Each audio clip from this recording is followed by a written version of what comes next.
গাজায় হামাস সন্দেহে ফিলিস্তিনিদের লক্ষ্য করে ইসরায়েলি সেনাদের গুলি, নিহত 6। অধিকৃত পশ্চিম তীরে সাম্প্রতিক সময়ের সবচেয়ে বড় অভিযান দখলদার বাহিনীর। ইউক্রেন ভূখণ্ড ছাড়তে বাধ্য হলে নিরাপত্তা হুমকিতে পড়বে ইউরোপ, সতর্কবার্তা জার্মানি। নিজের স্বার্থ রক্ষায় অনড় রাশিয়া, মস্কোর ওপর নিষেধাজ্ঞার আহ্বান সুইডেনের। থ্যাঙ্কসগিভিং ডের আগে ওয়াশিংটন ডিসিতে বন্দুক হামলা, ন্যাশনাল গার্ডের 2 সদস্য গুরুতর আহত। হামলায় জড়িত সন্দেহে আফগান নাগরিক আটক, নিরাপত্তা জোরদার। এবং চীনের সামরিক চাপের মুখে বিশেষ প্রতিরক্ষা বাজেট ঘোষণা তাইওয়ানের। মার্কিন অস্ত্র কিনতে বিশাল অর্থ বরাদ্দ, তাইপে ইস্যুতে বাড়ছে বেইজিং টোকিও উত্তেজনা। গাজায় হামাস সন্দেহে ফিলিস্তিনিদের লক্ষ্য করে গুলি চালিয়েছে ইসরায়েলি বাহিনী। এতে নিহত হয়েছেন অন্তত 6 জন, আটক করা হয়েছে 2 জনকে। ইসরায়েলের দাবি, হামাসের গোপন টানেল থেকে কয়েকজন বের হলে গুলি চালায় সেনারা। চলমান ভঙ্গুর যুদ্ধবিরতি চুক্তির আওতায় আরও 15 ফিলিস্তিনের মরদেহ ফিরিয়ে দিয়েছে তেল আবিব। এদিকে অধিকৃত পশ্চিম তীরে সাম্প্রতিক সময়ের মধ্যে সবচেয়ে বড় অভিযান চালিয়েছে দখলদার বাহিনী। যুদ্ধবিরতি চুক্তি ভেঙে আবারও গাজায় ইসরায়েলি হামলা, আবারও রক্ত ঝরল নিরীহ ফিলিস্তিনিদের। দখলদার বাহিনীর দাবি, বুধবার উপত্যকার উত্তরাঞ্চলে গোপন টানেল থেকে কয়েকজন বের হলে তাদের লক্ষ্য করে গুলি চালায় সেনারা। এতে ঘটনাস্থলে কয়েকজন নিহত হন, বাকিদের আটক করা হয়। এছাড়া এদিন গাজা সিটির সুজাইয়া এলাকায় কয়েকটি আবাসিক ভবন গুড়িয়ে দিয়েছে নেতানিয়াহু বাহিনী। চলমান ভঙ্গুর যুদ্ধবিরতি চুক্তির আওতায় আরও 15 ফিলিস্তিনির মরদেহ ফিরিয়ে দিয়েছে ইসরায়েল। বুধবার এসব মরদেহ রেড ক্রসের মাধ্যমে ফেরত দেওয়া হয়। গত 10 অক্টোবর থেকে এ পর্যন্ত ইসরায়েল 345টি মরদেহ হস্তান্তর করেছে। ফেরত দেয়া ফিলিস্তিনিদের মরদেহে আঘাতের চিহ্ন আছে বলে দাবি তাদের পরিবারের। ইসরায়েলি হামলার মধ্যে মরার উপর খাড়ার ঘা হয়ে দেখা দিয়েছে ভারী বৃষ্টি। খান ইউনিসের আল মাওয়াসি এলাকায় শরণার্থী শিবিরে চরম বিপাকে পড়েছেন বাস্তুচ্যুত ফিলিস্তিনিরা। অনেকে থাকছেন ভেজা মাটিতে কম্বল বিছিয়ে, ছিদ্র হওয়া তাঁবুর নিচে শীত বৃষ্টির সঙ্গে লড়াই করছেন।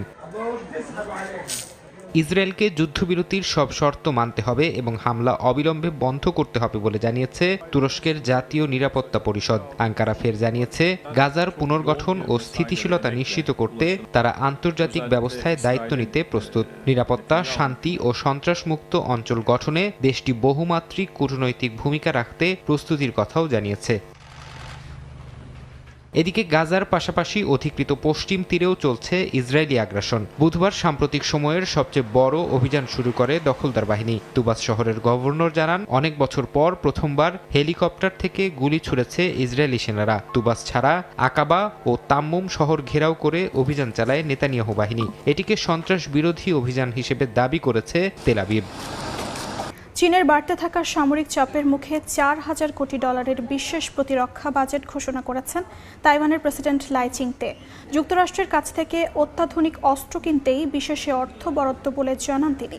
অন্যদিকে তাইওয়ান ইস্যুতে জাপানের প্রধানমন্ত্রী সানায়ে তাকাইচির কঠোর অবস্থানে বেইজিং টোকিও সম্পর্কে দেখা দিয়েছে উত্তেজনা। তাইওয়ানের মালিকানা নিয়ে চীন ও স্বায়ত্তশাসিত অঞ্চলটির মধ্যে বেড়ে চলেছে উত্তেজনা। একদিকে নিজেদের সার্বভৌমত্ব রক্ষায় তৎপর তাইপে, অপরদিকে তাইওয়ানের মালিকানা নিশ্চিতে অনড় চীন।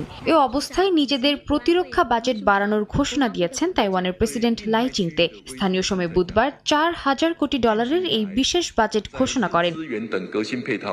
প্রেসিডেন্ট বলেন, চীনের সামরিক চাপের মুখে নিজেদের রক্ষা করতে নতুন অস্ত্র কেনায় খরচ হবে এই অর্থ, যার মধ্যে রয়েছে মার্কিন অ্যাসিমেট্রিক্যাল ও মোবাইল অস্ত্র। একই সঙ্গে চীনা ক্ষেপণাস্ত্র, ড্রোন, রকেট ও বিমান থেকে রক্ষায় কয়েক স্তরের প্রতিরক্ষা ব্যবস্থা গড়ার প্রতিশ্রুতিও দিয়েছেন তিনি, যা পরবর্তীতে আরও বাড়ানো হবে বলে জানান লাই। বিশ্বের অন্যান্য দেশের সঙ্গে তাল মিলিয়ে আমরাও ধীরে ধীরে প্রতিরক্ষা ব্যয় বাড়াবো। আগামী বছরের প্রতিরক্ষা বাজেট জিডিপির 3% ছাড়িয়ে যাবে, যা 2030 সালে 5% পৌঁছাবে। প্রেসিডেন্ট বাজেট বাড়ানোর ঘোষণা দিলেও সংসদে এখনও এই প্রস্তাব পাশ হওয়া বাকি, যেখানে বিরোধী দল চাইলে এই বাজেট আটকে দিতে পারে। এদিকে তাইওয়ান নিয়ে জাপানের প্রধানমন্ত্রী সানায়ে তাকাইচির সাম্প্রতিক মন্তব্যে ক্ষুব্ধ চীন। তিনি সংসদে বলেছিলেন, তাইওয়ানে চীনা হামলা বড় আকারের হুমকি তৈরি করলে জাপান আইনি কাঠামোয় যৌথ আত্মরক্ষার পথে যেতে পারে। এতে চীন তাইওয়ান ইস্যুতে জাপানের অবস্থান স্পষ্ট করার আহ্বান জানিয়েছে বেইজিং। জবাবে নিজের মন্তব্যে অনড় থাকার কথা জানায় টোকিও। ইউক্রেন যুদ্ধ বন্ধে সংযুক্ত আরব আমিরাতের আবুধাবিতে গোপন বৈঠক করেছে যুক্তরাষ্ট্র রাশিয়া। বৈঠকে মার্কিন সামরিক বাহিনীর কর্মকর্তা রুশ প্রতিনিধিদের সঙ্গে যুক্তরাষ্ট্রের শান্তি পরিকল্পনা নিয়ে আলোচনা করেন। গোপনে বৈঠক ফলপ্রসূ হয়েছে বলে দাবি করেছেন মার্কিন সামরিক বাহিনীর মুখপাত্র। এদিকে কিছু ছোটখাটো সমস্যা বাদ দিয়ে মার্কিন প্রেসিডেন্ট ডোনাল্ড ট্রাম্প প্রস্তাবিত শান্তি পরিকল্পনায় সম্মত হয়েছে কিয়েভ। আলোচনার মধ্যেই কিয়েভে ভয়াবহ ড্রোন হামলা চালিয়েছে রাশিয়া।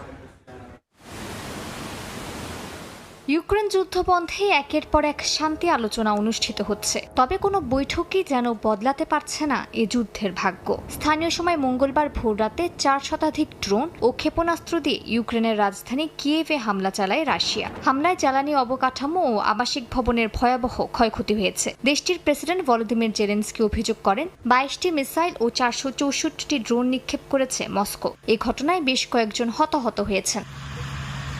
এমন উত্তেজনাপূর্ণ পরিস্থিতিতেই আবুধাবিতে মার্কিন রুশ গোপন বৈঠক অনুষ্ঠিত হয়েছে। যুক্তরাষ্ট্রের সামরিক বাহিনীর সেক্রেটারি ড্যান ড্রিসকল একাধিক দফা আলোচনায় বসেছেন রুশ প্রতিনিধি দলের সঙ্গে। মার্কিন কর্মকর্তারা জানান, ইউক্রেন যুদ্ধের কূটনৈতিক সমাধানের গতি বাড়ানোই এই আলোচনার উদ্দেশ্য। এদিকে ছোটখাটো সমস্যা ছাড়া যুক্তরাষ্ট্র প্রস্তাবিত শান্তি পরিকল্পনায় সম্মতি জানিয়েছেন ইউক্রেনের প্রেসিডেন্ট ভলোদিমির জেলেনস্কি। এ বিষয়ে তিনি মার্কিন প্রেসিডেন্ট ডোনাল্ড ট্রাম্পের সঙ্গে বৈঠক করতে চান বলে জানিয়েছে ব্রিটিশ গণমাধ্যম বিবিসি। ট্রাম্প দাবি করেছেন তার প্রশাসন ইউক্রেন রাশিয়া শান্তি চুক্তির খুব কাছাকাছি পৌঁছে গেছে। আমি 9 মাসে 8টি যুদ্ধ শেষ করেছি, আর বাকি আছে ইউক্রেন রাশিয়া যুদ্ধ। আমরা একটি সমঝোতার খুব কাছাকাছি পৌঁছে গেছি।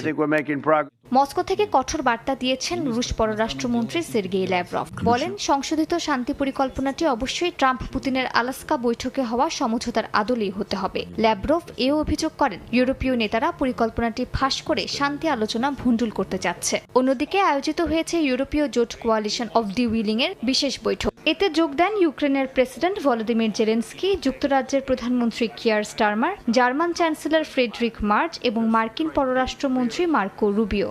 এ সময় স্টারমার ঘোষণা দেন, যুক্তরাজ্য শিগগিরই ইউক্রেনকে অতিরিক্ত আকাশ প্রতিরক্ষা ক্ষেপণাস্ত্র সরবরাহ করবে।